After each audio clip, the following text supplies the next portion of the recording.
When it comes to post-apocalyptic movies, Mad Max is near enough unbeatable.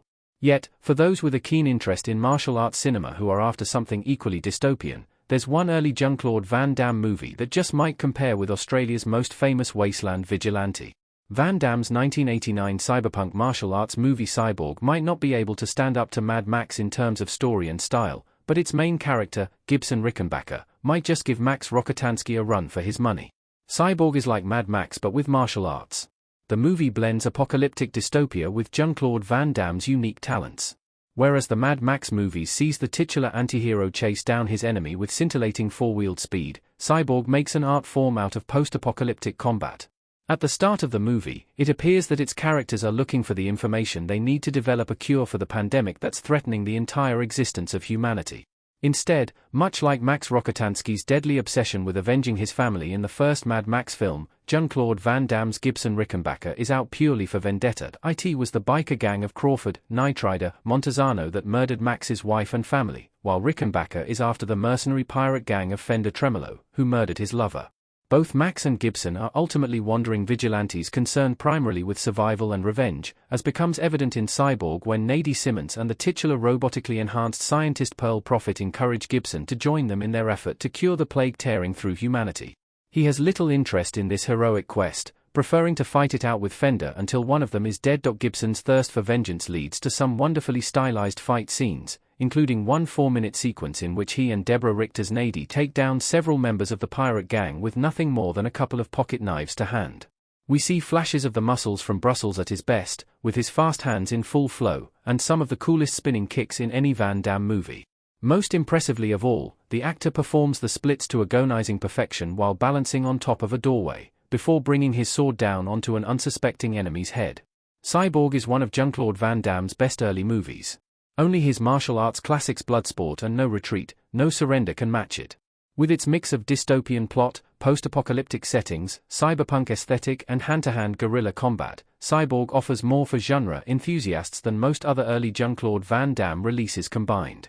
Perhaps Van Damme's breakout American-made martial arts hit Bloodsport, and his debut film in a credited role, No Retreat, No Surrender, could compare with Cyborg in cinematic terms. It must be said that the fight scenes in those two even earlier movies are superior to the ones in Cyborg.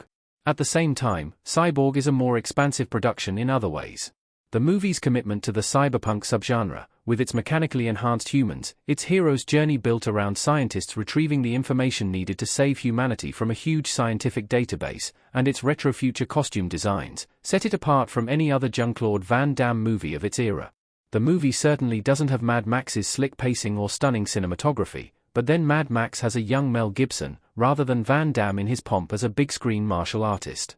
In any case, Cyborg is clearly a cut above the other Van Damme action flicks of its day.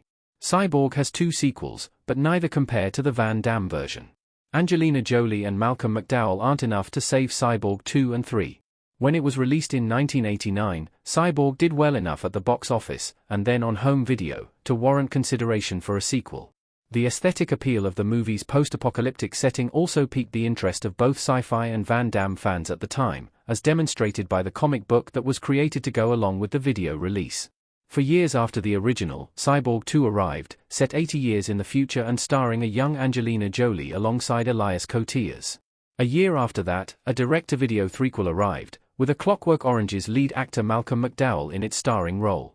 The less said about Cyborgs 2 and 3 the better, as both leaned into the franchise title more than their forerunners' innovative mix of cyberpunk and martial arts. Of course, actors like Koteas, Jolie and McDowell were never going to be able to perform the kind of martial arts theatrics that Jean-Claude Van Damme mastered through decades of training. On the other hand, by basing themselves on settings in the distant future and premises about clashes between humans and cyborgs, these sequels were setting themselves up for comparisons with all-time greats of the cyberpunk subgenre, such as Blade Runner and The Terminator. Against these titans of cinema, Cyborg 2 and Cyborg 3 don't stand the slightest chance. Ultimately, the basis for Cyborg's stylized aesthetic and genre-blending appeal is Jean-Claude Van Damme's magnetic charisma as an actor and rare brilliance as an on-screen martial artist. Without him in the picture, the franchise lost its biggest asset, and sequel projects were bound to fail. Guitar aficionados will also lament the lack of 6-string puns in the Cyborg sequels, particularly after Gibson's showdown with Fender in the first movie. The 1989 original is unquestionably the only Cyborg worth watching. It's also an inimitable martial arts action thriller that's aged especially well in light of the recent trend of reviving 1980s sci-fi dystopias, which has spawned the likes of Denis Villeneuve's Blade Runner 2049 and Dune franchise.